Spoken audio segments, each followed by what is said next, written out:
तो 3 वर्ष से जन स्वराज के इस अभियान से हम लोगों ने कोशिश की है कि गांव गांव जाकर लोगों को ये बताएं कि भाई वोट देते समय स्वार्थी बनिए।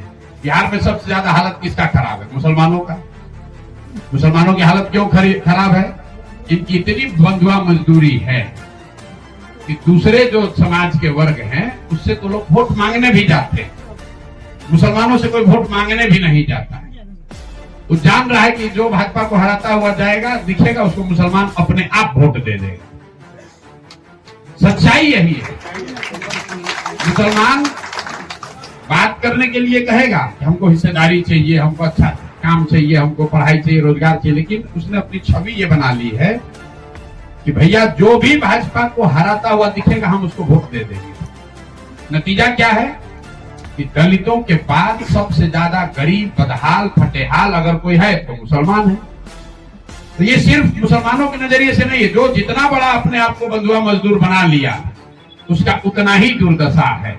तो किसी का कैप्टिव वोट अगर बन जाइएगा, जैसे यहाँ पर लालू जी के डर से हिंदुओं का एक बड़ा वर्ग इसलिए नीतीश भाजपा को वोट देता है क्योंकि कहता लालू को नहीं दे सकते, कैप्टिव वोट बन गया।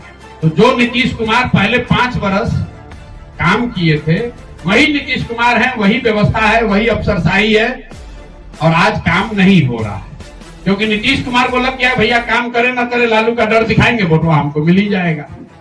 लेकिन जब जन स्वराज आया है तो नीतीश कुमार को, एनडीए को ये डर लग रहा है कि भाई 10% सही लेकिन कुछ लोग उधर जा सकते हैं। तो पहली बार 20 वर्ष में पहली बार वृद्धों का पेंशन 400 रुपया से बढ़कर 1100 हुआ। अब कोई क्रेडिट लेना चाहे ले ले, लेकिन सच्चाई यह है कि 20 वर्ष में 400 से बढ़कर 410 रुपया भी नहीं हुआ था। पहली बार आप देख रहे हैं कि 2 करोड़ महिलाओं को 10-10 हजार रुपया दिया जा रहा है। वोट लेने के लालच से ही दे रहा है, दे तो रहा है। ये लोकतंत्र की ताकत है।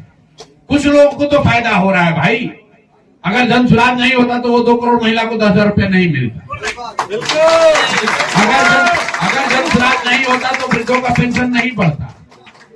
तो मेरे भाई, लोकतंत्र मजबूत होना चाहिए और नेताओं के मन में ये डर होना चाहिए कि मैं काम नहीं करूंगा तो जनता हमको हरा सकती है। भैया आप मुसलमान हैं तो जो इस्लाम में आप कहते हैं कि हम किसी से नहीं, अल्लाह को छोड़कर किसी से नहीं डरते, तो आपको इतना ही हम कह रहे हैं कि भैया भाजपा से मत डरिए, अल्लाह से डरिए और हक के साथ खड़े रहिए, अपने बच्चों के साथ खड़े रहिए। ये लोग खुद कहते हैं हम लोग अल्लाह को छोड़कर किसी से नहीं डरते, और भाजपा का डर इतना है कि कोई दूर से बोल दे भाजपा आ रही है तो डर के मारे तुरंत कुछ भी करने को तैयार है।